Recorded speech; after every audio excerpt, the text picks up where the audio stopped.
All right, everyone. Welcome to a brand new Shay and Rell, brand new day. She's Shay, I'm Rell. And we're gonna switch things up a little bit. I'm gonna be Shay, she's gonna be Rell today. No. You can't tell the difference. We're wearing the same thing. I got my incognito outfit on. But we're gonna switch it up today. We're gonna give y'all a little bit of a taste of what a brainstorming session looks like between Shay and Rell and about how we go about putting together a project, right? We want to start from the beginning all the way to the end, take you on a little bit of a journey and show you how maybe a project like Sinners could get done, right? So without further ado, I'm gonna turn it over to Shay after I close the door. Oh, did I leave a door open? Okay. I'm good for that. Sorry. All right. Okay, so I've been kind of wrestling with. I have a short film that I want to reshoot that I filmed in 2023 with a friend of mine, but that just it didn't end up materializing the way we wanted to. Partly, no, mostly because of the cinematography, and that's another story for another day. But I kind of have been wrestling for years with wanting to do a mystery. It's just something that's always kind of been, I guess, I definitely am a murder porn person. I know that that's awful but that is how, it is. Most true crime is geared towards women.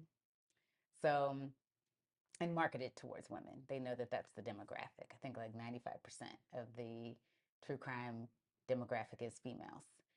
So I definitely wanted to do something in a true crime realm, suspense, thriller, and I don't really want to do it though from a series standpoint, even though I am a TV producer. I did want to do something that was film based, but I actually wanted to be Black female led, and I actually kind of wanted to make it meta, where it's a true crime investigator with it, because I kind of wrestled, like Rel knows this, I've wrestled with doing a teen detective, which I still want to eventually develop, but a female teen detective similar to like Nancy Drew, but making her Black.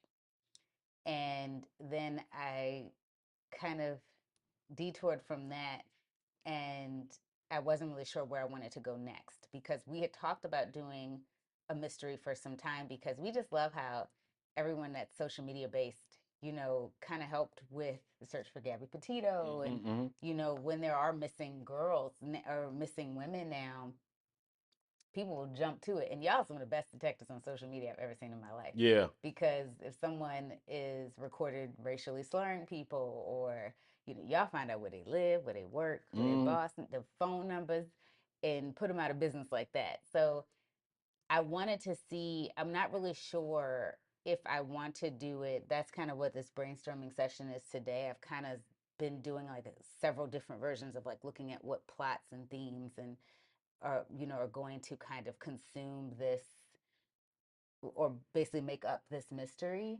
But I do know I want it Black female led, and I kind of want it to be somewhat of a duo. I don't necessarily want maybe the number two person to be as, I kind of want them to kind of step in more as a partner in the second or third act. Mm-hmm. But I do want to establish the character pretty early. And I think to a certain degree, I want it to be period based, because I think with social media now, stuff is a little bit, which is crazy, is a little bit Yeah. easier to solve. And Yeah. I don't know if I necessarily want to make it that easy. But I also want it to kind of have somewhat of social commentary in there. You know, it's funny, real quick to interject, because I thought about this the other day with Sinners, and not to harp on Sinners, everyone's talking about it, but what made it very interesting, one, it's a period piece, so they were limited communication devices. Two, because it was a new, they were converting this new facility, there was no phone lines there. Yeah. So they were truly isolated, and it really created that a little anxiety. So it is a little bit more Did they have difficult. phones in at that point? 1932? So, telephones. Telephones didn't exist in 1932. Hmm. Let me see. Because if it was very limited. Yeah, there were phones. Yeah, That oh, rotary, yeah. So there was no type of form of communication outward bound or inward bound. So there was no way to warn. especially in the South. Yeah, to call the cops or one. Well, Yeah. he wasn't going to call the cops as a black owned business, but And um, making it in the Jim Crow South was you know, brilliant. no way to call the Yeah. families to warn them or nothing like that. So yeah, in the Jim Crow South, so it was very interesting doing the period piece. Sometimes makes it makes a mystery a little bit more interesting because of the limitations. But I don't knock people who are able to make modern day mysteries or thrillers or whatever because then you can use cell phones in a different way to like you figure out creative ways like missing and searching use modern technology Oh, to they did an excellent job of doing that. And they made it where it wasn't um uh sorry. That was a very fascinating way that I felt like I thought that it was a great way to approach it. Again, like Russ said, not harping on centers, but it was a great way to approach it because you had there was limitations. The overall, I thought what they did really well was incorporating, because I did see a gentleman on TikTok actually bring up, how everybody knew to listen to Annie. It was a different time period then. Like mm, everyone knew to listen to that sister right away when she said, "Oh, it's a hate we dealing with," and then the next thing she knew when she said, "Oh, this is a vampire," yeah, because they'd already established her as the medicine woman yeah, yeah, and voodoo practices because she was from Louisiana. Then in calling her a witch, yeah, like the stat called her a witch, like you already kind of knew going in what she was known as. yeah, yeah, So it none of it was kind of like why are they listening to her? Why are they? And because I feel like sometimes I thought the blackening did a good job too with modern day themes yeah, of like how would you kill off black people in modern day yeah, times, and to do a college weekend where everybody was, having someone show up that nobody was really cool with and nobody was really sure how he showed up. I thought that was just a really creative way to think about how do we establish this, yeah, this person. So I think that they did a really good job with that for that particular film. yeah, And so again, another successful horror film. And I think could have been a lot more should have been a lot more successful to me than it actually was. But it's getting a sequel, so yeah, right, isn't blackening. it? Yeah, So I mean, last we heard, but like yeah. The last we heard we was getting one. it was getting a Um sequel. So, but there hasn't been any updates, and maybe we'll hear more updates because of the success of Sinners. We'll get a little bit more it looks like it's in traction. development. Okay, And it good. is Lionsgate. Mm. We know Lionsgate love the blacks. Love the blackenings. Lion Gates love the Uh blackenings. and people who are returning to penning it are Dwayne Perkins and Tracy Oliver, who we know had success with the earlier versions of what Insecure was, the awkward Adventures of the Awkward Uncle Black Black Girl. Girl, and then of course she did Girls Trip, and then she also penned Hop Harlem. Yeah, That she created that series. Okay, so one of the things I talked to Rel about, and because since I've been going through the plots and the themes, I do really like what I've been seeing too from the writers on TikTok. I really do appreciate those of you that are doing television because it is really hard for, as TV writers, we do know that we have to hit, we're threading a whole episode. mm-hmm. We have to hit a certain amount of beats that within that episode to make sure we're threading from the episode we left off from, the episode we're going into, and then the episode that, is coming after us. What is central to our episode? How are we pushing this season forward? And then, of course, how are we pushing the character arcs forward? How are we Mm. pushing the story arcs forward? But it's a little bit easier for us to understand that when we know who the characters are. Yeah, And that's something I wanted to work with Rel on is starting with the character arcs. All right. And you know, if you're watching this and you come across and you have any suggestions or anything cool to add, we're not against any. Yeah, We're not absolutely. very. We're very inclusive here. So we want to hear what your opinions are. If you like some of the direction this is going in, please chime in at any time. You know. All right. So we're gonna start with character arcs. Yeah, let's start with that. All right. Or no, characters in general. Oh, characters. Sorry, we're starting with characters in general. So when I wrote my short in 2020, when did I write that? 2022? Because I wrote the feature in 2021. The short that I wrote was born out of the feature. The issue I had at the time was I think I wrote all the character breakdowns after I wrote the script. Oh, that's interesting. Well, I did here's it a kind of backwards and forwards because here's let a, me open up the breakdown format. all right, because I do have a question about like because I've learned, Everybody works different. yeah, everyone works different. Like from what I gather from like books I read, they took they seem to recommend working with like coming up first of all with the plot or what the story is going to be about.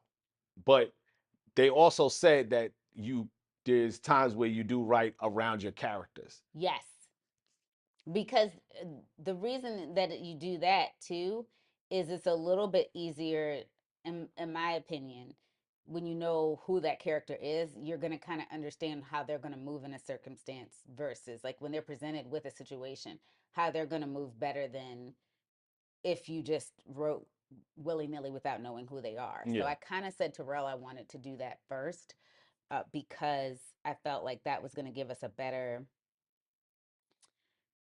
idea God. Yeah. of guide of who these people, like who the characters are going to be. So let Yeah. me open the character profile.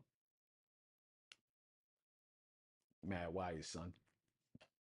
Yeah, a minute.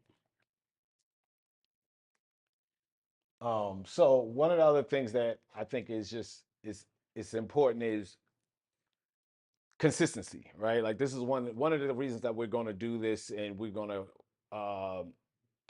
kind of hold ourselves Um, accountable on this journey of putting together this project because we tend to like get distracted by other things, like you know, obviously you got to run your household, you gotta, you know, some people have families, and some people have um, you know, just errands and things of that nature to, you know, they want to take care of you, take care of your health, and all those things is important. Don't want to be neglectful, but I also think feeding your creative nature is also important. And I think you have to like carve out that time consistently, and sometimes it has to be 3 4 times a day. I mean 3 4 hours of just yeah, getting that time in, dedicating to having a support system, and that's also important too, right? Having a support system of people around you that want to see you succeed, that want to see you thrive and will respect your creative process and give it like I try to do with Shayla. I try to encourage her to write every day, and I pick up some of the chores around the household, which traditionally men don't do. I'm not a traditional man in that sense. Like I'm all about whatever the household needs gets done, and whoever has like she has a talent that I don't have. So I support her talent as opposed to just letting my egotistical nature come into play and say, no, this needs to be done, that needs to be done. You know, like today I woke up, I had to do the dishes, and you know, I have yeah, to life wash the stuff. clothes, life stuff. And then I'm like, all right, let's get this out the way. It's one thing off her plate so she can focus on being creative. And I think that's something missing is understanding the people around you is very important when you're trying to build something. And it's not just creative, businesses, anything that you're trying to do that's extraordinary, you're going to need a support team. And I think that's something you have to evaluate about the people around you. And you know, and I try to give her as much support as a creative as possible. And I mean, fortunately I have a skill set that supports hers, that complements hers as an editor. So you know, when we're putting together like content like this, I can edit it, or if she gets to a place where she's ready to start filming, you know, she can rely on me either to be a primary editor or at least to help with that editing process if she hires an editor that's more suitable for her project. And and I have no ego at all when it comes to that. So for me, I don't really stress if there's a particular editor that has that skill that I don't have. Mm-hmm. You know, graphics, for example, right? If there's or someone who's really good with sound design, I wouldn't be jealous or upset. I would just say, hey, go ahead, do your thing, and but I would help in any way I can, because and that's what it is. I think, when you're trying to do something, look at your support system, lean on your support system, also ask them for the time that you need to be either a content creator, a writer, director, whatever it is that you're trying to do. Or if you're trying to make a career change, let them know, like, hey, I want to do something different with my life. And as Shay and I want to do, we want to be creators in every facet on different levels, as far as, like, YouTube, or as far as film or TV series or web series. We just want to hit all the gamuts of creativity, and yeah, we have to give each other our support. Yeah, absolutely. We are. Okay, I'm sorry. Let's save this. So we're going to start with the lead. For some reason, it's starting my Word app over. I don't know why. So we have no clue what this story is going to be about. We're just literally starting fresh of building out the characters that speak to you. I have, okay, just for starters, I do have somewhat of an idea of how I want the character to start. Which, in my opinion, I think that's always best. I think unless you have, like, met someone or something so polarizing in your life that you're like, you're going to make a film or something around this person, I definitely think you should start with an idea. And I'm all for the idea. Let's see it. For instance, for I think it should be like I said earlier, I would like it to be because I do find it fascinating people that are true crime reporters, like that, or investigative reporter that takes because and as an I worked in journalism right out of school, well, sports production first and then journalism. I went back to sports production briefly, but when any journalist, like, they are all investigators to a Mm-hmm. certain degree because that's what they have to do to find the story and to give you the balanced story, Yeah. right? They have to get all the sides to kind of put the whole thing together. So I do find it interesting when you're talking about investigative reporters that specifically are looking into crimes, or look, yeah, basically when crimes are Mm-hmm. Mm-hmm. committed, because it's a different, now they're in a sense detectives in their own right, because the way they have to lay out the story is you're not going to watch it if you know everything up front, Yeah. and you have to start with, well, how did this happen? And that's kind of how I want to treat this. I would like it to be where we're kind of following a true crime setup, but we don't exactly know. We're kind of following it like we would a true crime investigation. But so as the acts go on, we're kind of learning with as the audience what the person themselves Mm-hmm. is learning as well. So the story unfolds at the same time as, so the audience, which, like, it's different styles, right? So let Mm-hmm. me make sure the audience and the lead character will learn the information at the same time. So the, It'll almost be like they're telling the story.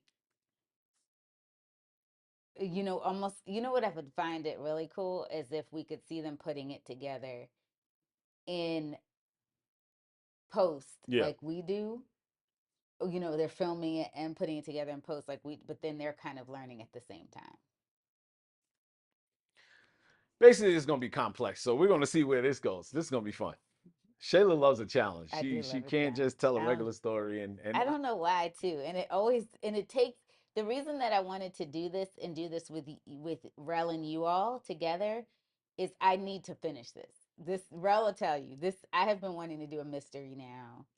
It's like at least 2 years. yeah, I wanted to. I think since I came back from New Orleans, right? because I know we were working on the pastor. Pastor one, which I think we should still come back to. I had fun doing the Yeah. voices. If y'all get a chance, check out one of our old YouTubes, and you could catch me doing some funny voices. I wanted to do one where a pastor was killed and they were trying to figure out who killed him. Basically, his Bentley fell on him, which I thought was even funnier. So he was a pastor of a mega church. And because I do find it interesting, like, you know, I won't go Yeah, I know. there. We'll leave it alone. We won't touch that.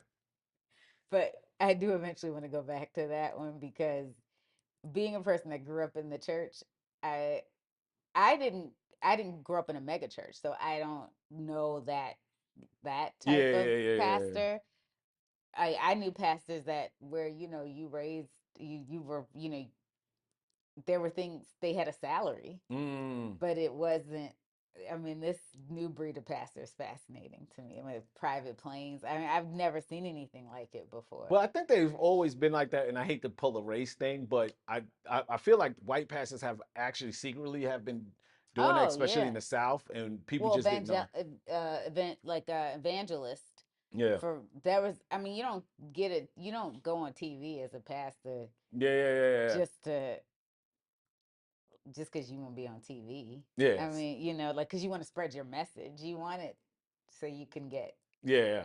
you know. Yeah. So now I think like, now our culture is now also partaking in it, and I'm not for the better. I mean, listen, I'm all about getting your coin, but I'm also like doing it in a righteous way. Don't do it in a way that feels as if you're taking advantage of your people. But that's neither here nor there. That was another script that I hopefully Shayla, if she doesn't work on it, I may work on it myself, Because just so he I could do really, the voices, yeah, he just likes to do the it. voices. But So the lead, okay, the lead, I just have one question about this. So you okay. said they'll be figuring out the story while in post. So You know what? I kind of would like to tell it because we like Dateline.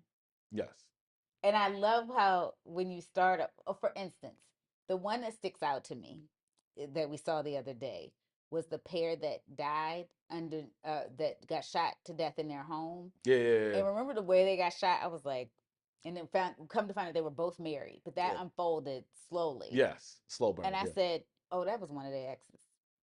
Now, yes, you caught granted, it. I figured it out right away, Yeah, but it was just because of the way they were shot. It was like in their house, in the bedroom, but it took a while before they got to the ex-wife's story. Like yeah. that didn't happen until like act 3, Mm-hmm. because I think like 4, 5, and 6 is where we kind of watched like how they put the pieces together that Yeah, it was her.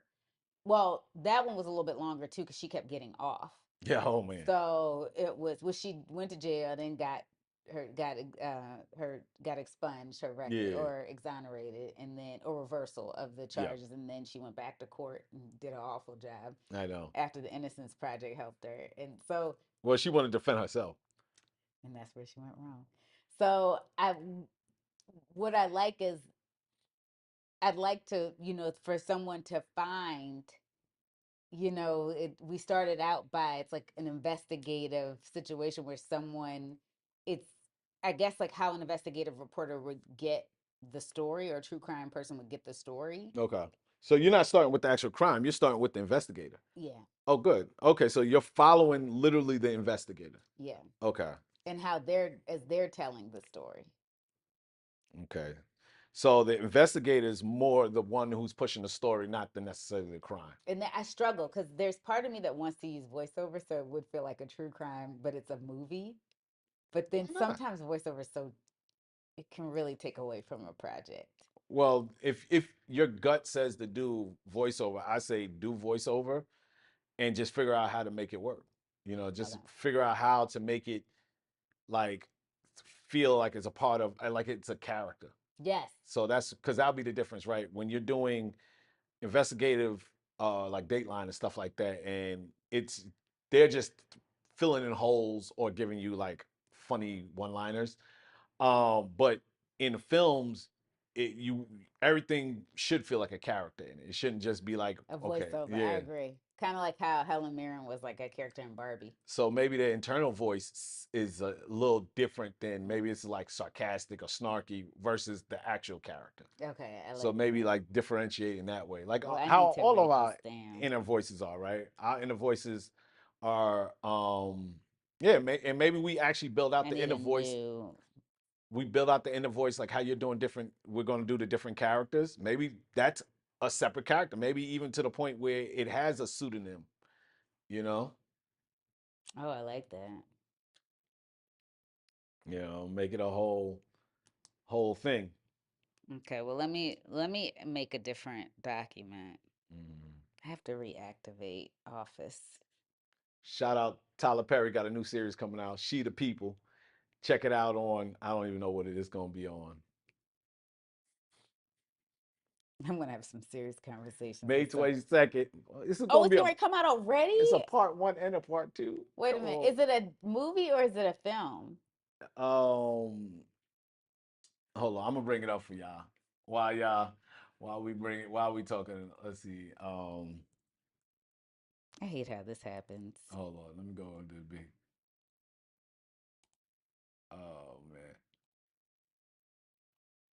By the way, Blackening got 87% Rotten Tomatoes. I know it got a good score. Yeah, because I you know we be realized that. coming for Rotten Tomatoes sometimes on they black scores. They be Yeah. dirty with it. I don't know why that's not working, but all right. Let's see. Tyler Perry, We the People. Oh, you got a trailer already?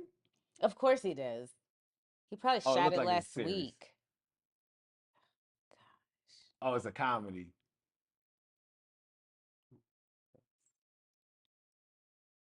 Oh, come on, Dateline. Just let me see it. Dateline, the best Deadline, guys. deadline, deadline. Sorry. Oh. It should be Dateline. Tyler Perry sitcom for the streamer She the People will launch two parts. The streamer, um, God, 8 episode. So it's 8 episodes part one and 8 episodes part two is August 14th. I don't even know how. I don't even know how you film eight. He filmed 16 episodes right after he did I know that you're getting ready saying you trying it. Don't even start with me. like he's You done know how he did it. six triple eight. He's done uh uh something black and beauty. He's done this, Sheet of People, and I feel like there's something I'm missing, all within like 7 months.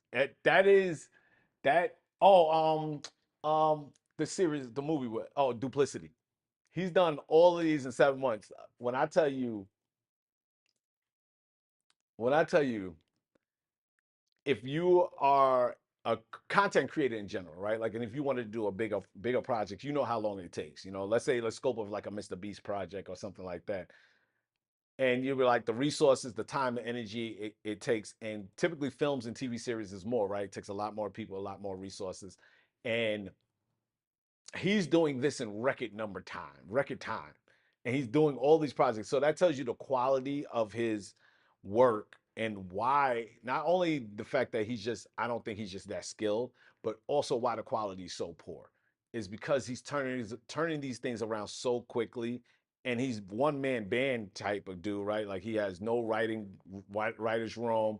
He has no like writer's assistants, and he has no uh he directs, he produces it, and with doing all these things, so many things fall through the cracks, so many things don't make sense, so many plot holes. I mean, and essentially you have to write very flat pan scripts to even get it turned around that fast, where someone who takes time to craft something, I mean, a well written series could take a year before, like, you'll hear an announcement and then you want, like, we just joked about the blackening, right? And the blackening has probably been in development for 2 years, and Tyler Oh, Perry, definitely, because it's the Blackening came out in 2022. and it's not even like the Now, blackening granted, wasn't. Tracy Oliver was writing the last season of Harlem, Yeah, but that's another we thing. just said that what Tyler Perry don't care what he's writing. He's like, I don't care if I'm writing something And I know, else. like, we sometimes just hate watch guys that watch him, but we got to demand more. Like, it's just, I'm sorry. Like, his Mm, real estate is unbelievable. Like, is that AJ or Kate, whatever her name is? I don't know who these people are. Terry J. Vaughn. You know her. Yeah, I know Terry J. Vaughn. Oh, She from the Steve Steve Harvey show. Harvey show. I'm trying to see who this other young lady is.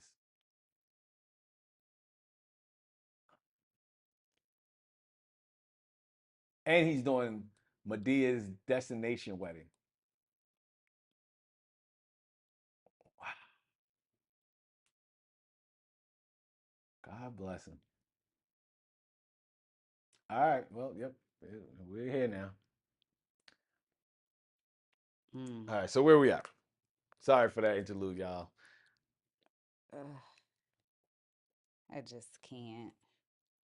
Oh, you know why I was asking you the question? I forgot to ask you the question to follow up because when you said something about post, like if you're doing a period piece, you're talking about they're gonna find clues while they're doing film. Yeah. Because film editing, that was like I didn't want to do it that far back. I don't okay. want to do digital cameras, but like maybe like the tapes we used to use. The Mm. I was thinking like early 2000s. So you're doing like Jordan Peele, Us, that era. Was she early 2000s? That And period? Us, you know, they had the videotapes, all that on the Oh yeah, they shelves and did. stuff like They that. did do Even that. though it was present day, but the film technically started in the 80s. Yeah, that's true. That's why, like, he filmed it at the location with Lost Boys. A lot of people don't know that's a good movie, good vampire movie. If we're talking about vampire movies, one of my mother's favorites. Shayla doesn't particularly like it though. What you mean? I don't particularly You don't like like. Lost Boys, right? No, Yeah. See. I'm having so much trouble. Sorry, with Office today. Oh, the software is acting up. Yeah, like it's not allowing me to do new templates Hmm. because I need to reactivate. Why don't you use Google Docs? Oh, you need a template. I can use it. I mean, this template was already in Docs. That's why I just copied and pasted it. Oh, okay. It's I up to you. can use Google. I can rattle off I some can't things. use Google though with our thing. I still can't get in our account. I don't know what that's about. Oh, okay. Yeah. So I can't use the AI account for some Hey, reason. yo, whoa, whoa. You know, hot mic over here. Not AI. You know what I mean. The Hey, hot mic over the here. creative account. But anyway, so This isn't really working either though. Gosh. one thing, and I that's gotta get off since none of my software is we'll working. we'll This is address it since Shayla embarrassing. already said AI on camera. We use it for like research purposes. I don't typically use it for anything creative, like as far as writing scripts or something like that. Or as most I would do is like, can you write a summary for this topic for YouTube? But I try not to rely heavily on that as much. I know it's a controversial topic. It's inevitable, right? Like so, if you use it, I think you're using whatever competitive advantage you can to get ahead, and I'm not going to knock you on it. But I also do think you have to be very careful about relying on it to do creative work, because one, you know, You moved up to season. You moved up to number two.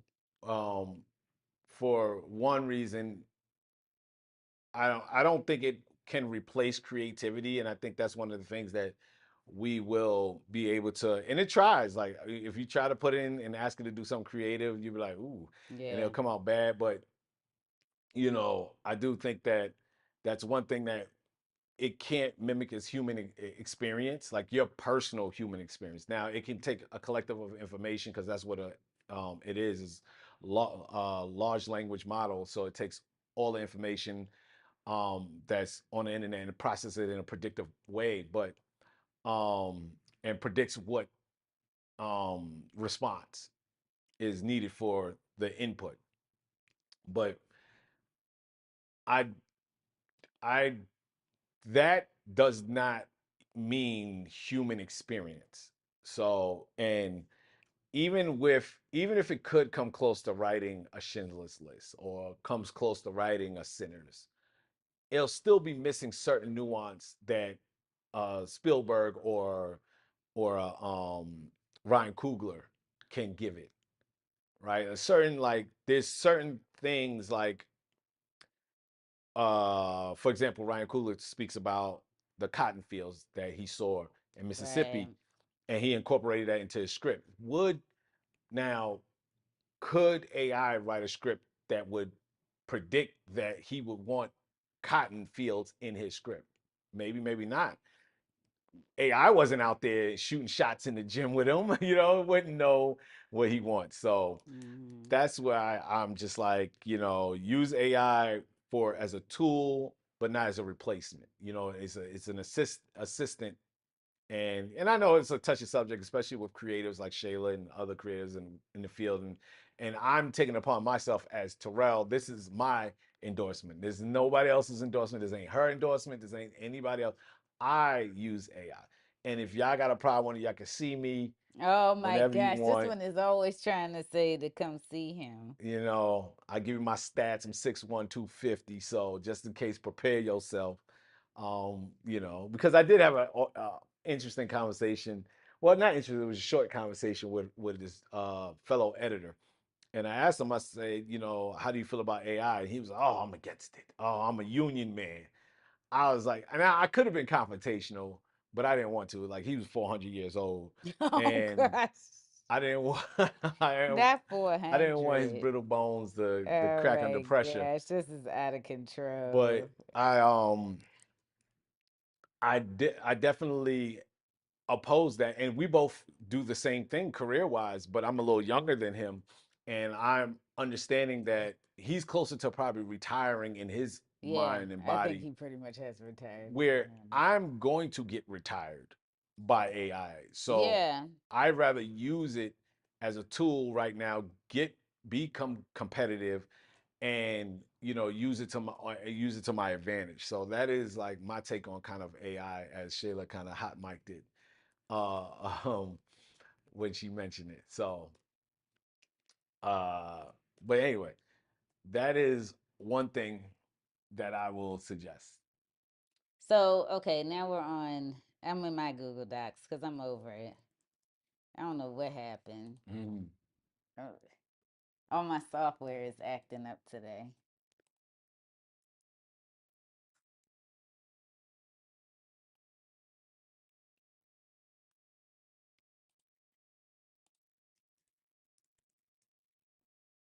mm. Hmm.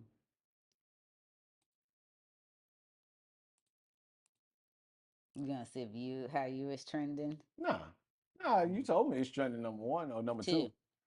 It's funny that Have chat. you guys watched season 5 of You yet? I gotta watch it. Start watching today. Huge fan. I used to watch Pim Bagley. I'm not ashamed to say this on Mm. Gossip Girl. So I have been only seasons I was like over him was the seasons where he was dating Blair, and literally right up until the end, I was kind of over him too. Oh Lord, why was you over him? Because it was right before he got revealed who he was, and he was just kind of acting like a jerk. Oh, okay. Well, he was writing. He basically, because he was a writer, he wrote about living life on the inside, Mm. like not being an outsider, living in the glamorous world of the Upper East Side. Yeah. Okay, so let's start with our lead character. I don't really know what her name is yet, but age is important, I think. Well, maybe her description will determine her age. Yeah, like when you say her age, that'll determine what type of name she would have, right?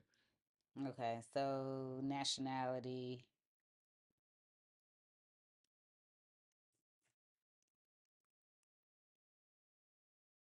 Gonna have her. I mean, she'll be a legal U.S. citizen, You said legal U.S. citizen. which is That's a very specific thing, but yes, okay, U.S. legal. well, that seems to be a very, very You said that. controversial thing right I was now. gonna say you said that very political. Like, is she a legal U.S. citizen?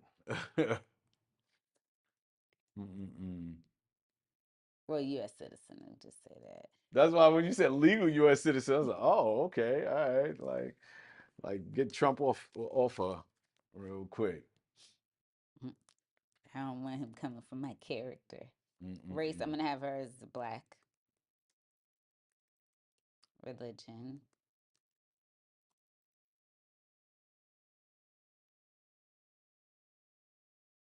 Mm. I struggle with that because I think you're a little bit more open to different things when you work in what we work in. She could be traditionally Christian, but Okay. then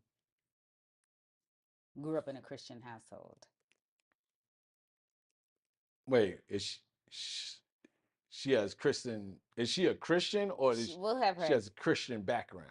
Christian background. Okay, so she's not a practicing. I think she'll go to church, but there are a lot of people that go to church that ain't practicing Christians. That's why I asked you. Like, you got to be specific. Where she was born. Hmm. Down in the Delta with a. Oh, sorry. Just felt like that was appropriate.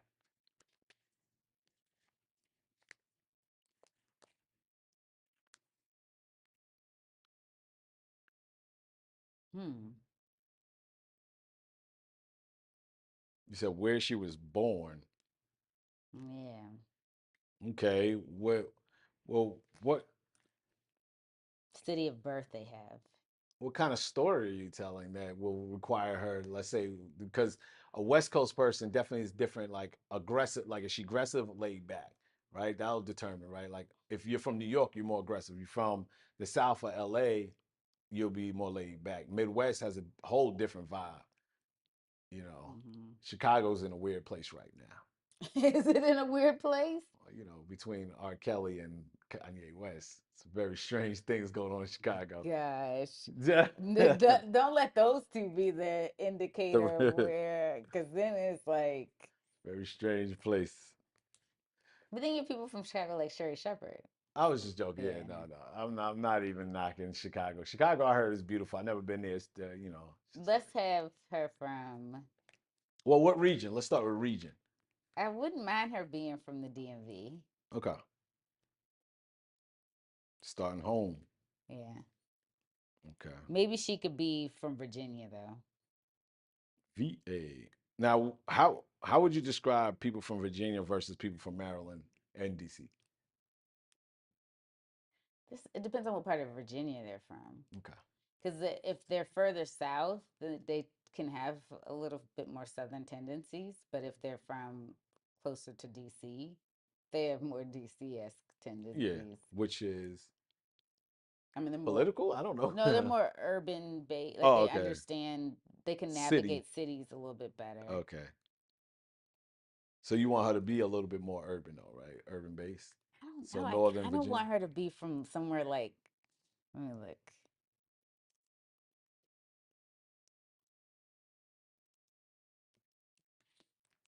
Let me just look at something really quick. So I'm trying to get her really dialed in because depending on what region, like someone from maybe Southern Virginia may react to things different from someone from Northern Virginia, right? Like if she's a little bit more country as what people would think, maybe she's a little bit more polite, a little less forward, right?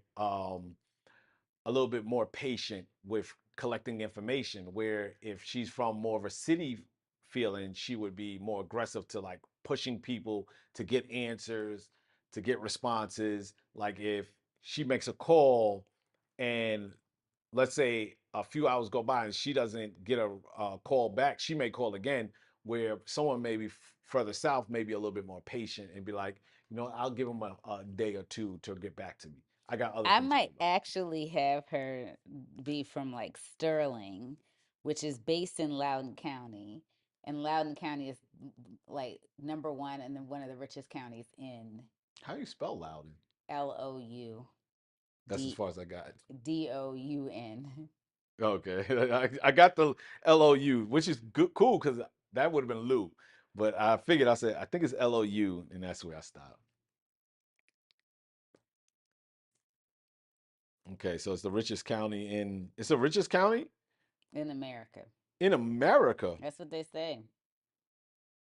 Because they say that, well, according to January 2025, according to US News and reports, Loudoun County was number one. Like Summit County Utah was number 15. Like there was a county in Georgia that was number. Well, if she's from like a place like Loudon, one, her interactions with black people would be minimal. Her The sh- reason I picked it was the way Loudoun County folks acted during the election cycle was hilarious because, well, no, it was something with race okay. specifically. I think it was dealing with book banning, Oh, okay.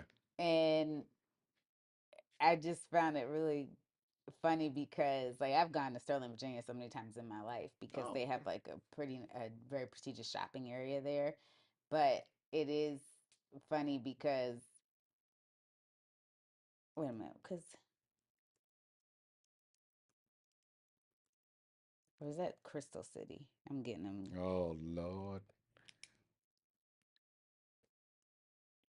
Let me see. I never heard of none of these places. But Crystal City or Loudon or Sterling. I mean, obviously, I'm from New York. Oh, excuse me. I'm from New York. If you can't tell, so I don't know any of these. Honestly, I haven't even really been to DC. I haven't been. I've been to Maryland to mm-hmm. by a parents' house, and then a couple other places on the Eastern Seaboard. We spent a lot of time in Pennsylvania, but other than that, New Hampshire. Uh, yeah, it's weird for a New Yorker. I ended up going more north. Yeah, no, that is And I've been interesting. to Florida, and now we live out west. So we have, but I have never really been to like a lot of places like that, like Virginia, where there's a lot of black cities. I haven't been to Chicago in the Midwest. I haven't been to Detroit. Yeah, so I missed out on a lot of culture. New Orleans, No. same difference. So we're gonna have it from there. The reason I think when you do grow up too, because I grew up in a predominantly Jewish neighborhood, with even with having most of my circle being black females Mm, in terms of friendships, it is interesting in how you interact with people that don't look like you when you grow up predominantly in their area. Like I'm telling you, with the traffic stop stuff, when that really started to get more publicized in the 2010s, more so than it ever had mm, before. I was like, oh, you have to be cautious in the traffic. I mean, I would talk to cops wild because first of all, I was so annoyed like how I would get pulled over for speeding because I did have a heavy foot, but people be flying by while that they is sitting true. there talking to me, and I'm like, why aren't you running the gun on them? So not understanding, one, I was probably being profiled, and two, how close I could have come to it being a real serious situation. Yeah, So yeah. I think that it does kind of play with your purview and how you might interact with your counterparts who don't look like Mm, you. And I think I do kind of want to explore that with this character because I think a lot of I didn't understand how I was also falling into stereotypes as I went throughout my career as a TV producer because I was just like, well, you ain't gonna talk to me crazy mm, either. But didn't understand how I was fitting into those stereotypes of what a black woman is. Like, I mean, I've had white coworkers say some crazy stuff to me. Like, yeah, one person literally called me the C word, yeah. in front of other coworkers and wasn't disciplined. And it's so it is Wow. just and the way first of all, I didn't know because it was that code thing, see you next Tuesday thing they Yes. do, and I didn't because I didn't grow up people talking to me like that. I didn't know that that was a thing, and so I think that I kind of would like to see this character trying to Mm, navigate that as well. yeah, I like it. I like But where would she live currently? That's what I one. kind of want to see, is maybe her being somewhat a What? fish out of water. Oh, okay. Maybe New York. All right. So what Shayla is doing is she's constructing internal challenges, conflicts that the character will have to deal with throughout. So that is like Or these are potential conflicts. Like, not everyone will be played out, but these could be potential. Like a fish out of water. Her being from these different places, I think will kind of help out as well with like just like creating mini plots and mini storylines throughout that can help push the story along as well. I think she could be New York based, but we'll have her investigating a crime in the West on the West Coast Mm. because they go to different, they go to these I don't want to call them these towns where you like, because that one we saw Brooklyn, Iowa. Because when they had the water tower with Brooklyn on, I was like, where are they? Mm. With the girl that jogged and the undocumented dude stopped and hit upside, like basically followed her when she was running. Oh, you talking about on Dateline? Yeah, Dateline. Because I was Sorry. like, I've never been to Brooklyn, Iowa. Well, we watched it. Sorry, guys. If I'm going off the, because I have Rel like binging all these Datelines Yeah, because we kind of got we kind of got hooked. We used to watch Dateline all the time, but we had to take a break because it was so much Dateline. yeah. But we got kind of hooked back in on this podcast I listened to because Dateline will just turn their episodes into a podcast. I was like, man, I really want to see this on Mm. screen because there's so many characters. And when we watched it, then we kind of fell into a few other episodes. Yeah. Okay, so I have her job title. She's a lead reporter or a senior reporter. Maybe we'll have her as a senior. So that also can give us an idea of her age Yep. That's just, because yeah. she's not going to be a senior reporter at like 25. No. Well, So we could place her any how some of these kids act. nowadays. We could now have her though, like between, I would even say 37 and maybe like 43. Okay. So we'll have her age between 37 and 43. We haven't really decided yet. So once again, right, depending on her age will determine her interaction. If she's younger, how she interacts with older people will be different. And if she's older, how she interacts with younger people. Like I find myself now in my 40s calling someone a young man. And it was like I never thought I would be at an age where I would say like a 25-year-old dude. I'd be like, "Excuse me, young man." Like, "Ah, man, I'm that dude now. I'm Mr. Patterson." All right. So having the age will also determine how she interacts with people. Let's say if she's a senior reporter and she's looking to be maybe more of a director or whatever the case may be, whatever is above a senior reporter, but she's been hitting a glass ceiling, depending on her age will determine how frustrated she is in her career, how desperate she is to make the story, right? Like you see how every little nugget of information can change how she interacts and intersects with other characters and other cast members. I'm kind of struggling with it though, because I'm like, should she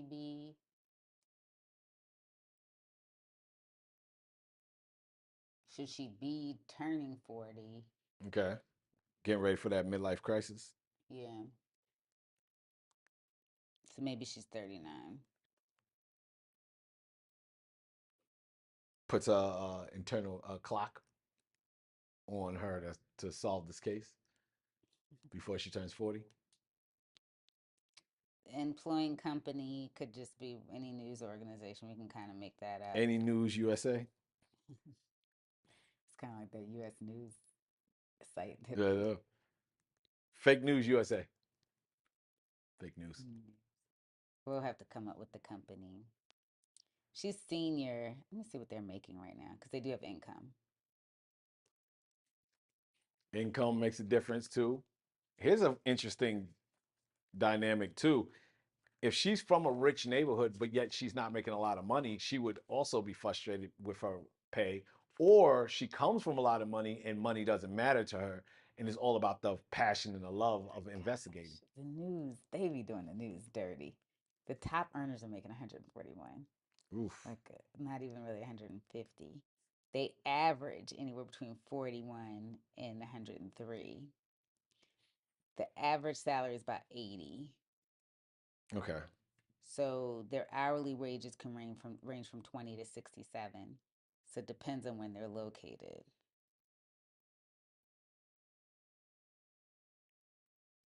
Um,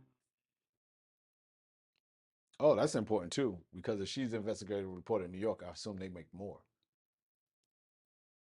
yeah,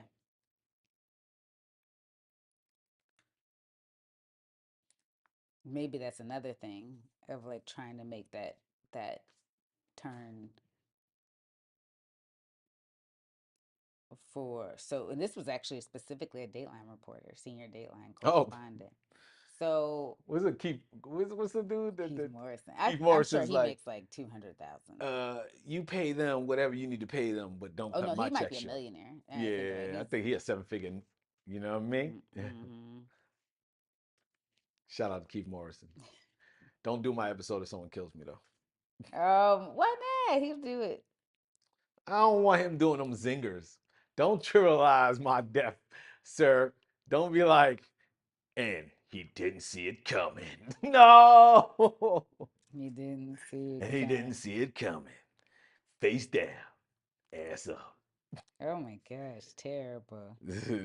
Let him know, Uncle Luke style. No, Keith. Not Uncle Luke style. Oh man. That. So let me see. Oof.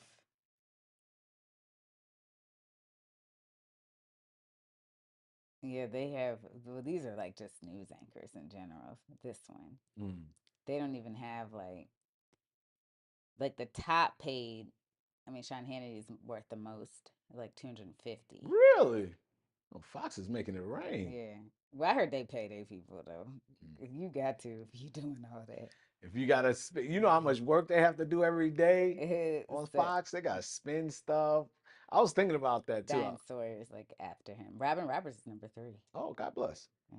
I was thinking about that the other day, like how stressed I would be if I was a Fox News guy. I was like, what did he do today?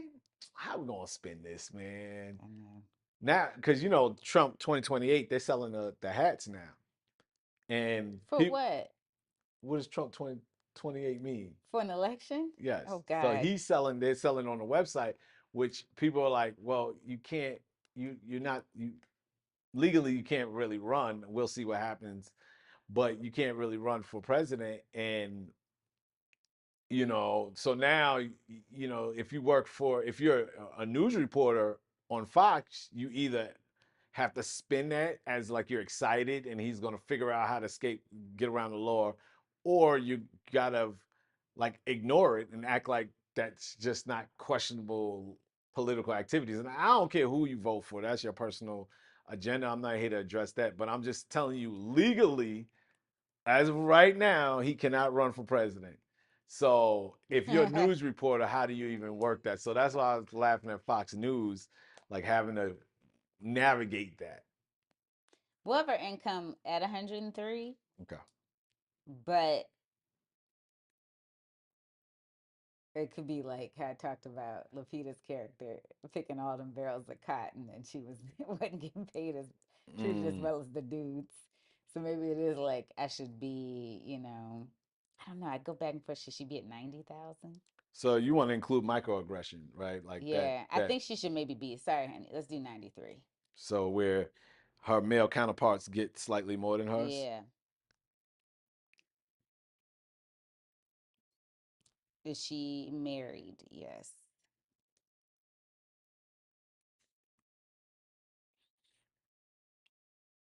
Her mother tongue, Hmm?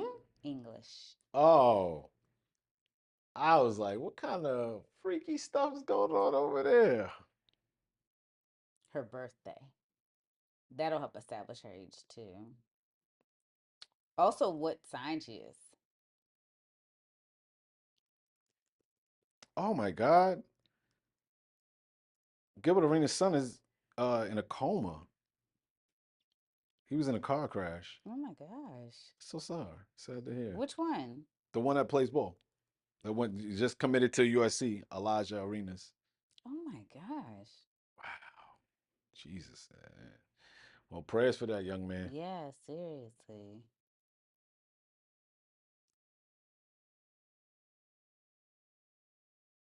Yeah, he's trending number one. Yeah, this one. Oh my gosh. What crash? He was in a car crash? Car crash. Yeah.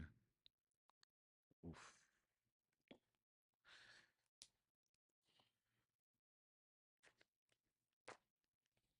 All right, so where we at? English, mother's tongue. So that means she is a multi-generational American. Mm-hmm. Okay.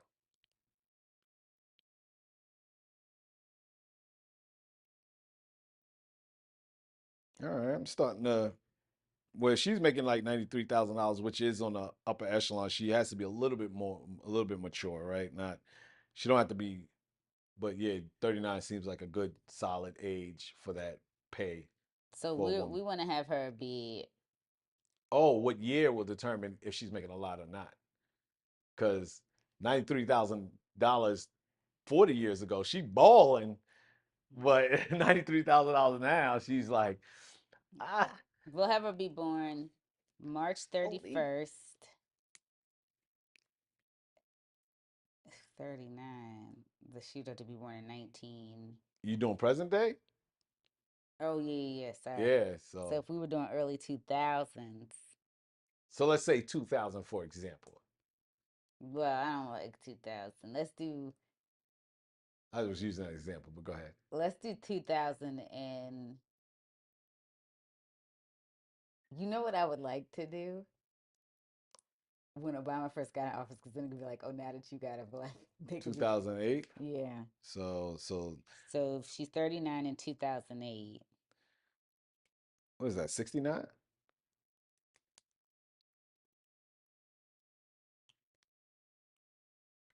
Let's see if I'm right. Which would be 69 was a very good year. really, honey.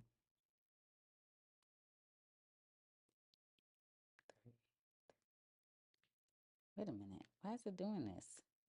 Calculator is this?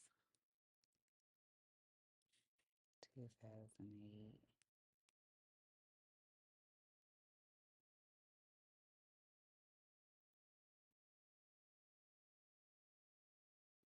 Yeah, I think I'm right, but I'll let you come to that conclusion.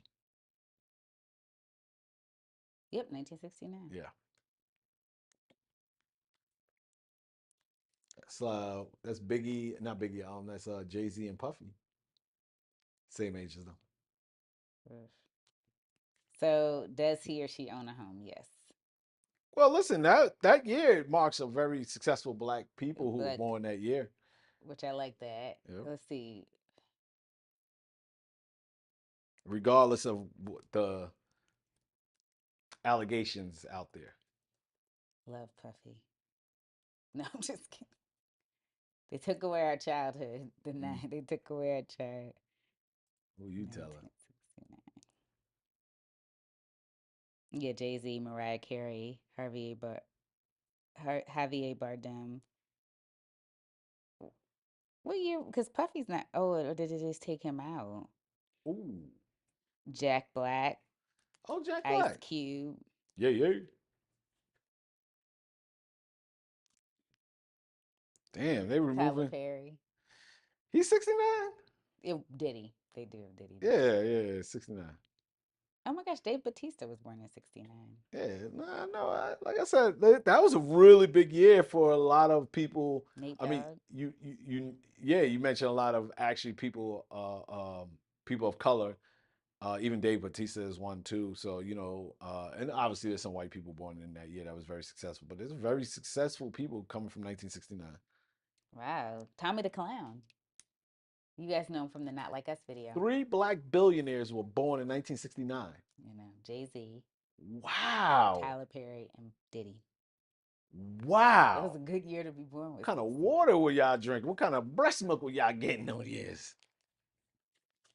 Three black billionaires. It's I crazy. think that's a record. I don't think Birdman, too. he could have been a billionaire. I don't know if he touched a billion though. Wow, that is wild. Mhm. So this will be a good year for her. Oh, definitely, definitely a good year because you talk about you know by 40 she's watching.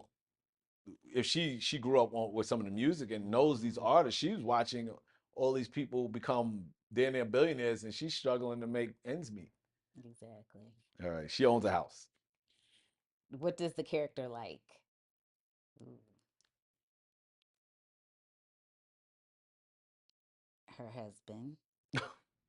Oh, she does. There's some people that could be questionable.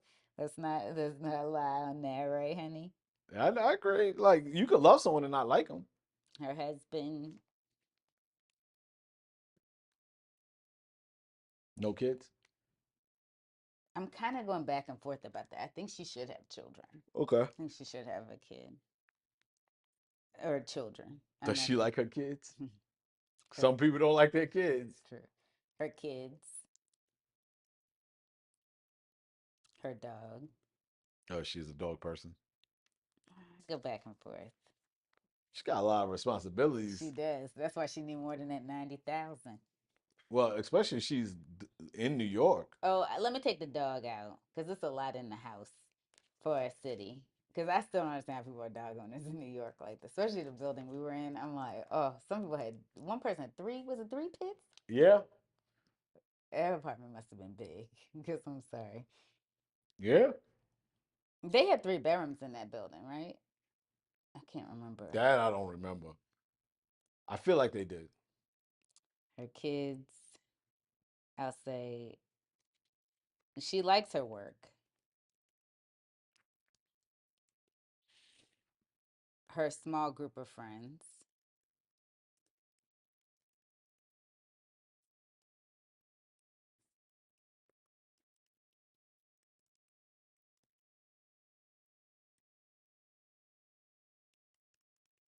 I have to think about what her hobbies would be because I really did like how Shonda used bird watching for, or not Shonda, it was Paul. I forgot his full name, but Okay. used it for the residents. And then, like, one of the things I've noticed with Grosse Point, I've been watching that. I don't know if you guys have been watching that on Peacock, which is also a mystery series. They use flowers Yeah. to Oh, okay. kind of tell the story a Well, little bit. because it's Gross Point Guard. So they'll say, like, the episode I'm on now is pollination and why Oh, that's pollination is cute. important, but it ties back into like the case they're telling and also the characters themselves. Mm. So it was like if she had specific hobbies, that might be something that might be interesting to her investigating. And I'm trying to think what her hobbies could. She could be a jewelry, like she makes jewelry on the side. Okay. That craft very well.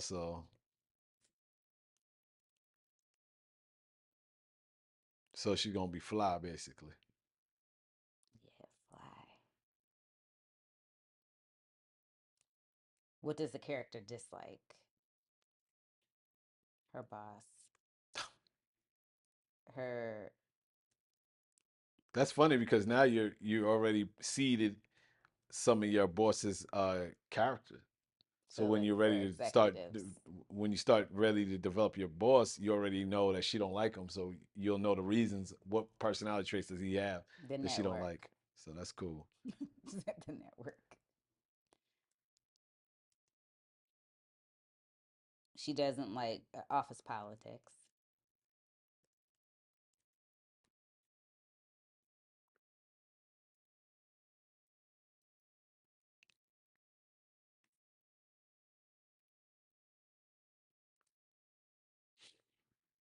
Microaggressions. Who likes microaggressions? Sign me up for No, that's microaggressions. too obvious. Yeah, But like um, unless she really don't like it. Like some people can tolerate it, and some people just can't tolerate it. Like I can tolerate microaggressions, but you can't. you So that could be something that she doesn't like. Like really, it really sets her off. it's true. Yeah, so I didn't even want to dismiss you saying microaggressions. You're right. That could be something, you know.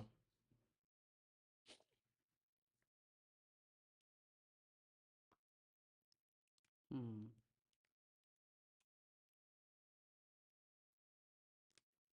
But I think office politics actually could be right. Could be. Mixed in with microaggressions. Yeah, Mm, yeah. That's that. Usually, office politics, especially when it comes towards black people and black women specifically, do include microaggressions.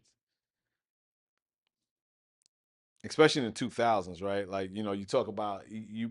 I think you transition a lot of times when we went into the new millennium. Yeah.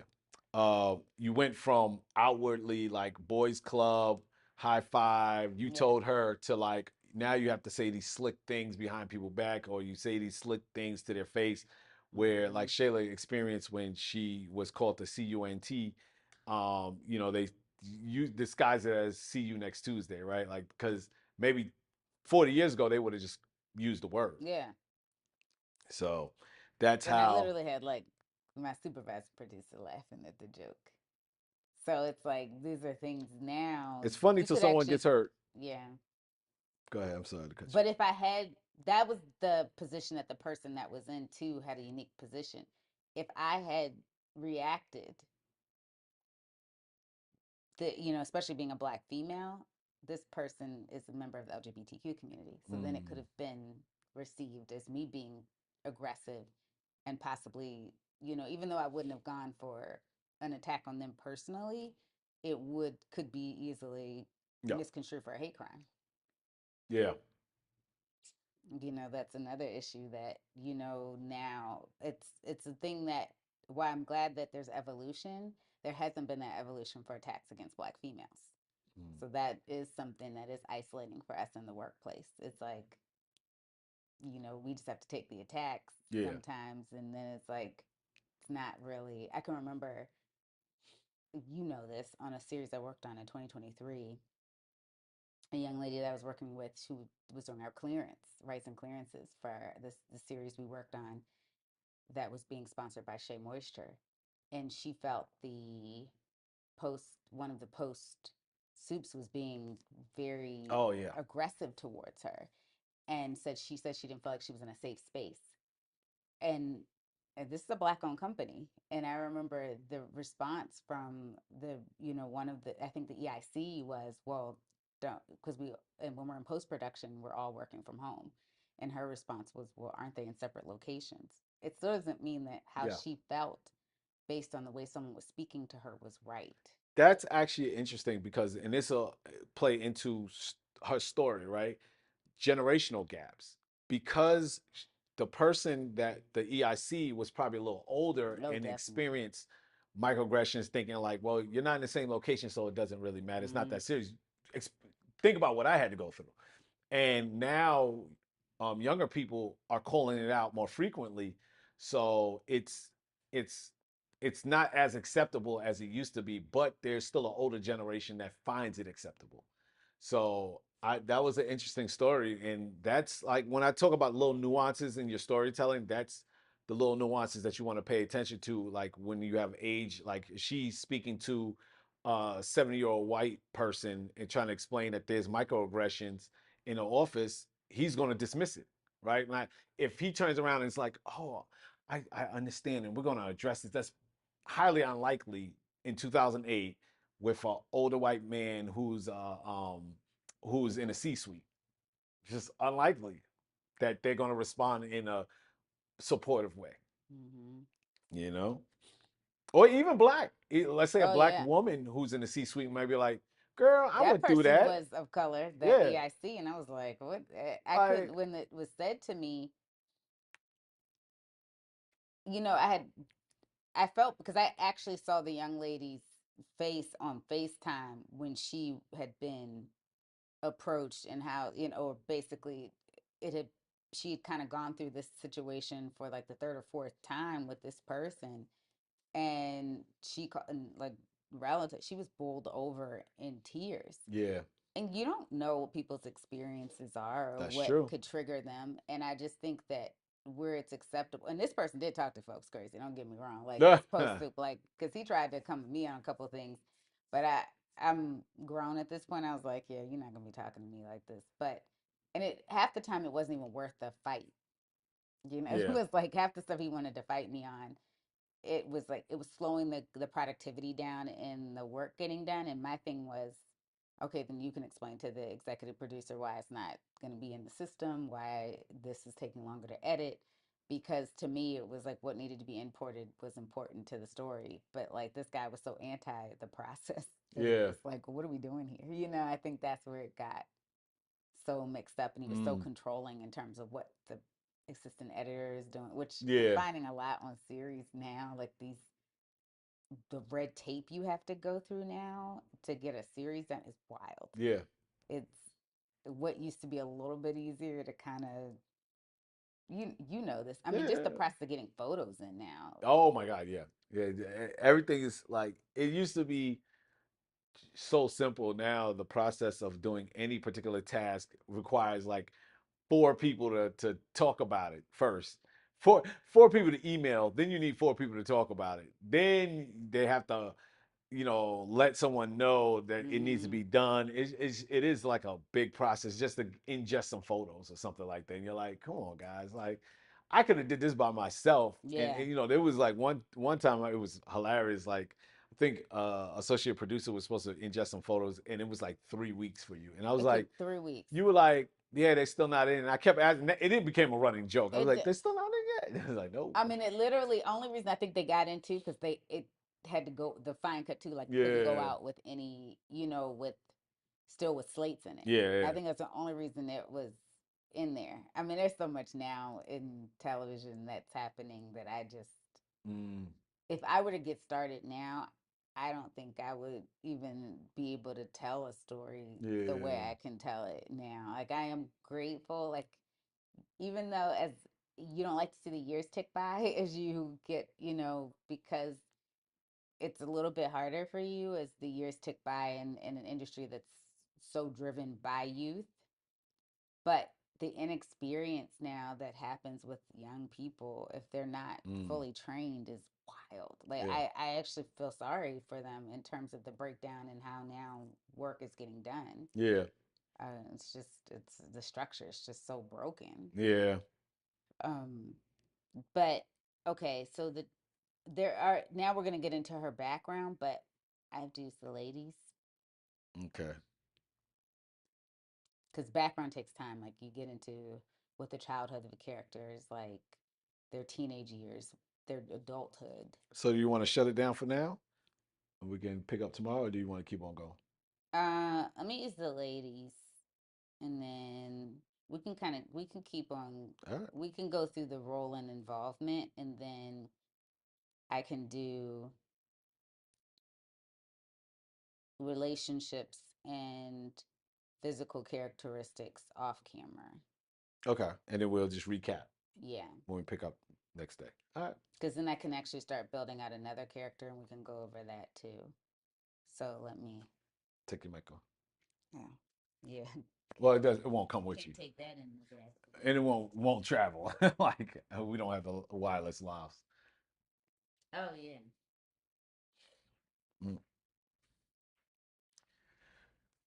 So yeah. So YouTube, we are in the midst of writing up some of the background of the first character. We don't have a name yet, but so far the recap we have that she's about makes $93,000. She speaks English. Her family, she's generational American English. Born in 1969. Uh, some other notable people born in '69: Diddy, Jay Z, um, Baby. Um, and she has kids. She's married. Things that she likes. Her small group of friends. Not bird watchers. Small. She likes her small groups of friends. She likes her kids. She likes her husband, and she uh likes. She makes jewelry on the side. Uh, dislikes her boss, network executives, and office politics. So, which makes sense, right? Like somebody of this age at this point in their life probably wouldn't like office politics. So that's going to probably play a part in her interactions with people and maybe her interaction with authority in general. We have to see. Yeah. Okay. So now we are going into the, let's see, the role of sorry, background. So describing the childhood of the Mm, main character. all right. I would say she comes from a two-parent household. Clearly affluent.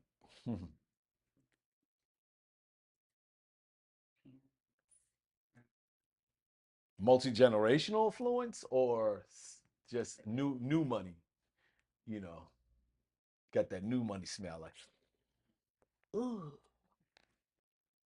Or were they like the fortunate slaves that were able to get land and then pass it down throughout the generations? It's rare, but it has happened. That is happening. It's a good question.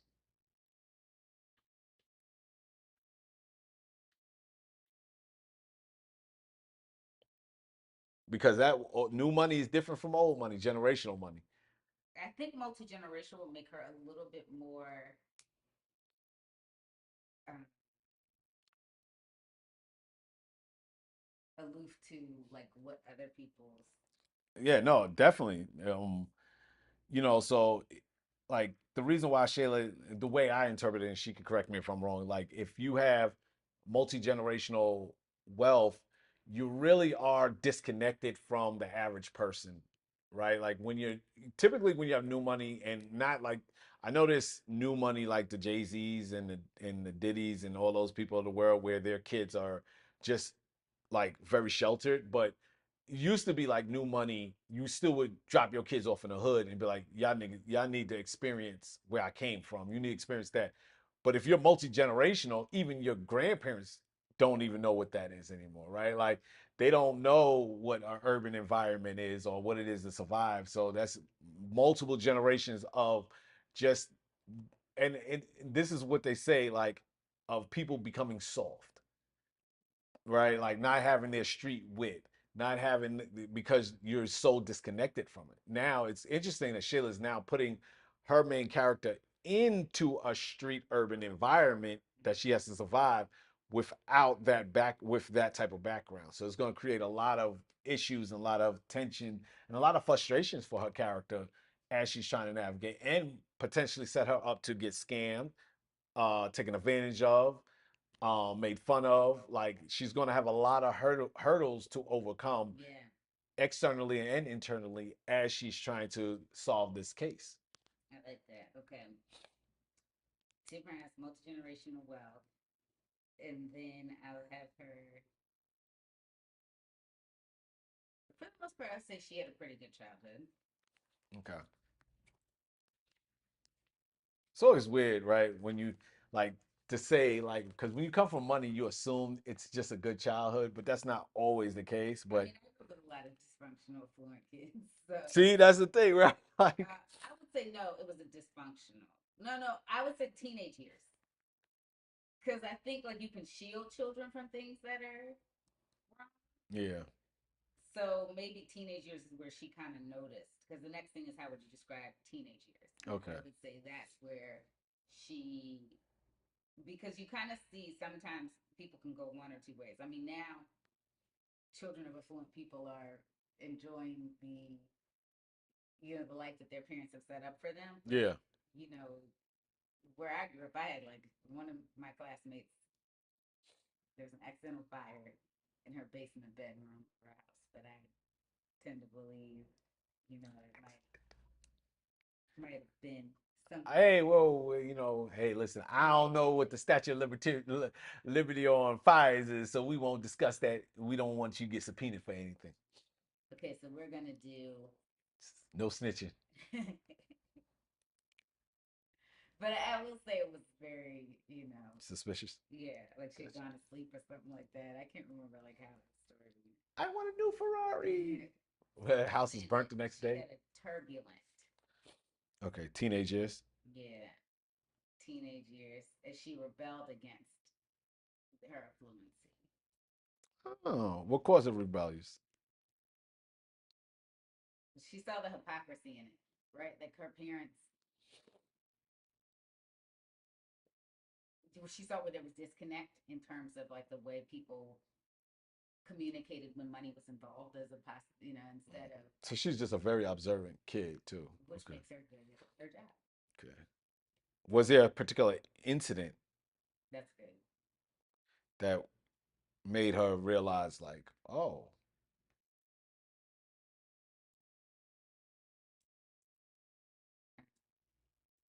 and it's funny. This may not come up at all in the film, but It's it's important to have it so whoever would play this actor would understand what makes them them, and also it's going to help them in terms of, also as we write the script, we'll know how this person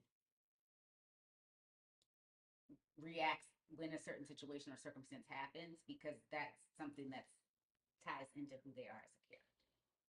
So I would say, as a teenager, she rebelled against her family's affluence. Oh, sorry. This whole time I wasn't mic'd. Nope. But Oops, mine was picking you up. oops. I just pinched my finger doing that too. Oh. I'm gonna say she rebelled against her family's affluence because maybe she found out how maybe it was like a slave thing. Oh. Well, there are stories of, and maybe we can research Yeah. of black slave owners. Yeah.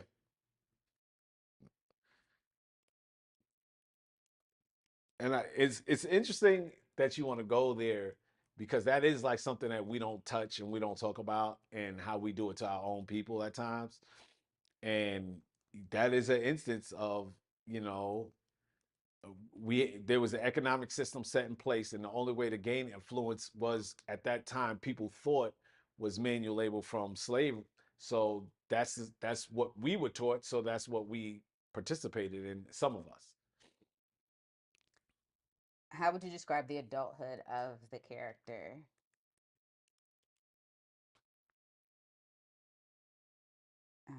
I'm gonna say it is because of the path she chose in journalism. It changes, so there is never a, I guess you could say, consistent flow, because it really is like you following that story Mm. at the time, and then I'll say her home life is probably the most.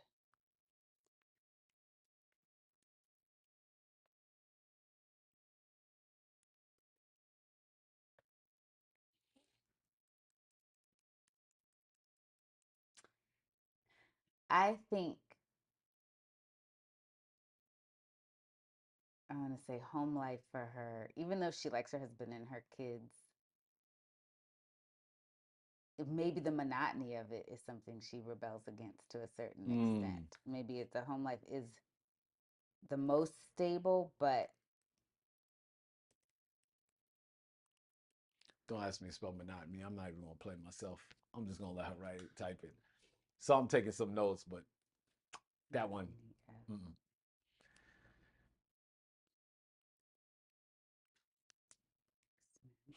and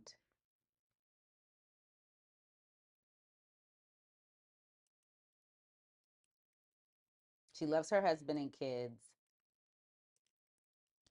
but she's not always present Mm.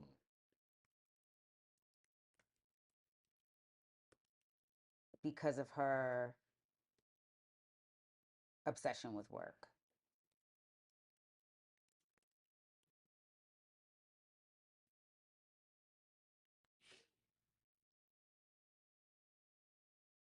Okay, now role and involvement of character. And we can always go back into these too if we need to add. Mm-hmm. But the role of the character, of course, she's the lead.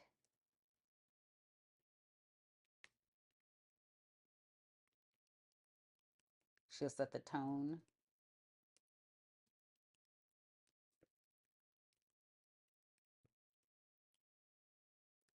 unfolds. No, though. Would she be the lead, though? I'm kind of struggling with that. Because if we do this buddy system with a potential intern, would the intern at some point become the lead? Oh, oof. I'll come back to this. How is the character introduced? Oof. Well, who moves? Who's gonna move the story forward? I guess more so the voiceover. So it would be her. Yeah. Because I would have her kind of like narrating from the standpoint of like she's telling the story as a Dateline episode. Yeah. So, okay, the character is introduced.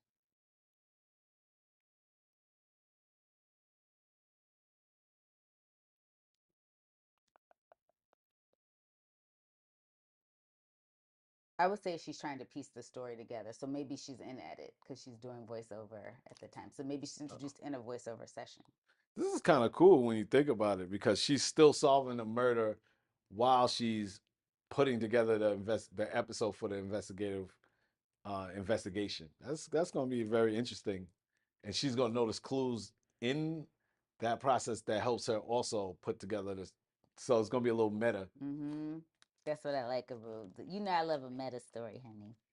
Where's the first time she is mentioned in the first scene? First Well, scene. no, I would say probably the second scene because the first scene will be like we're watching actually something getting put together, Mm, and then we'll meet her like maybe coming out of the edit bay or something. So maybe second scene. okay.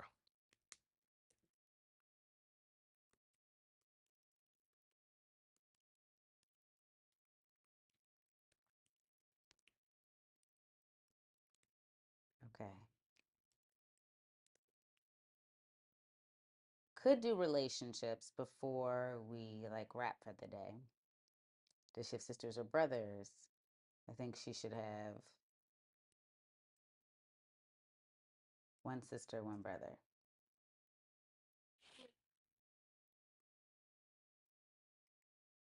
One younger sister and one older brother. Okay.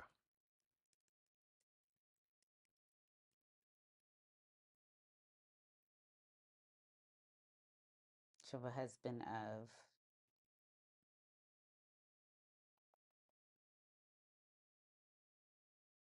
we'll say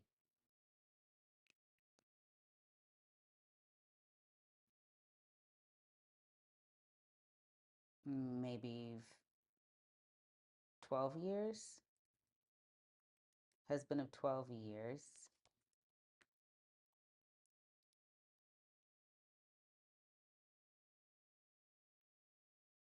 Children, 2 kids.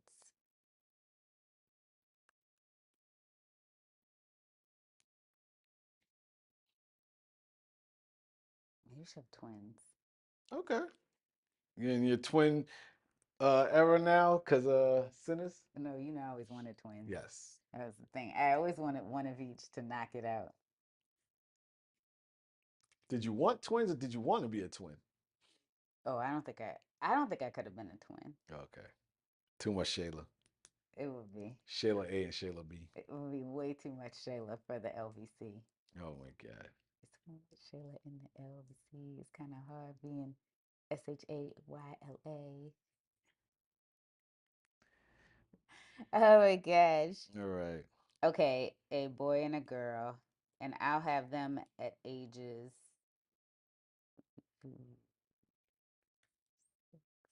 Let's say 6.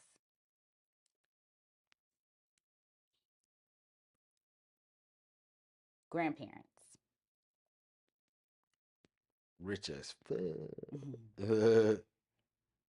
The maternal grandparents will be the ones that'll have that own the slaves. Oh. Wait, the grandparents would have owned them? Not the owned them, sorry, because she wouldn't have been that. Yeah, great grandparents would have, Yeah, maybe. so maternal grandparents, both from Virginia, and Well, we have to do some math. Hold on. Let's see. She was born yeah, 1969. So if her parents had her at what age? Around what age?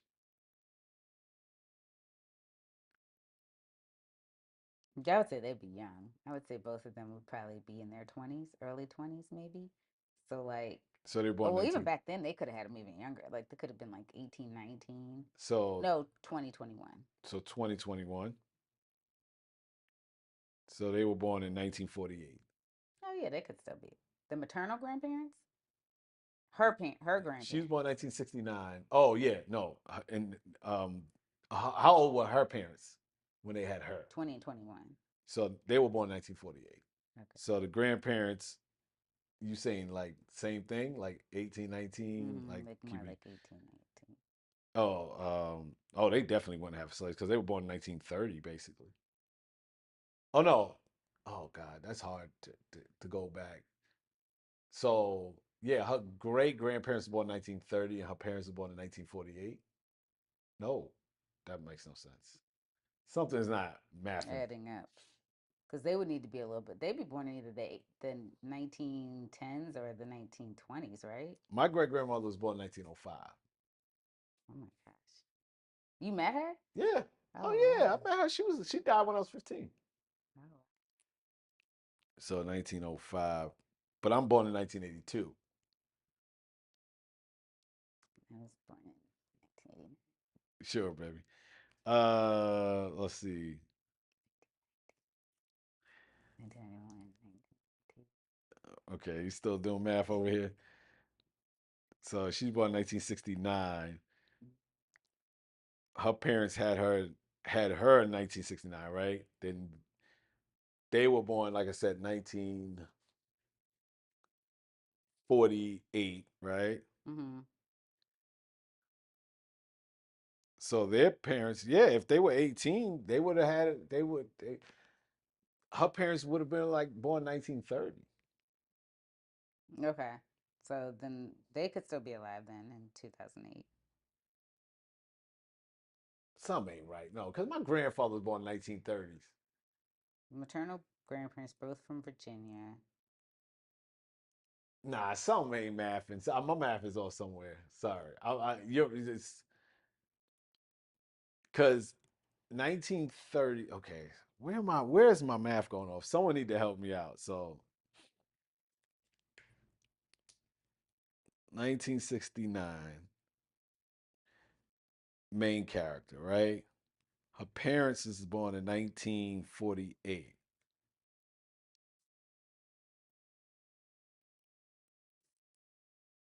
So yeah, 1930 would be her grandparents. Oh, because their family's so young.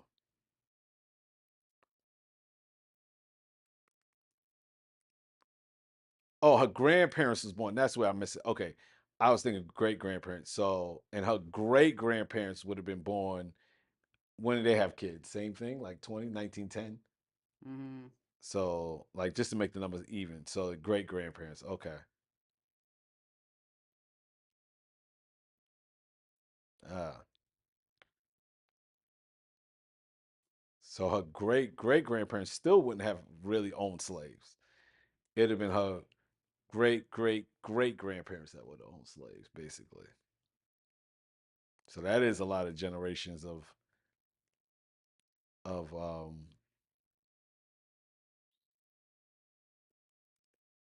wealth because they would have been like 1890.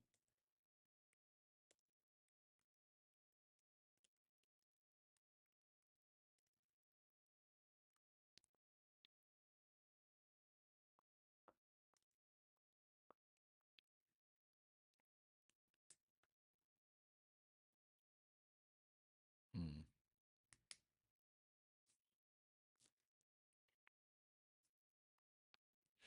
Okay. I'm gonna do a little bit more thoughts on some of these, Yeah. and then we can go over where I picked up tonight. All right. All right. So we'll recap tomorrow, and we're just gonna keep this train moving until we can get this story going. So till next time. This has been a little brainstorming session. Hopefully, y'all found this entertaining. I'll try to cut it down so it's a little bit more streamlined, but till then, enjoy this live. Peace.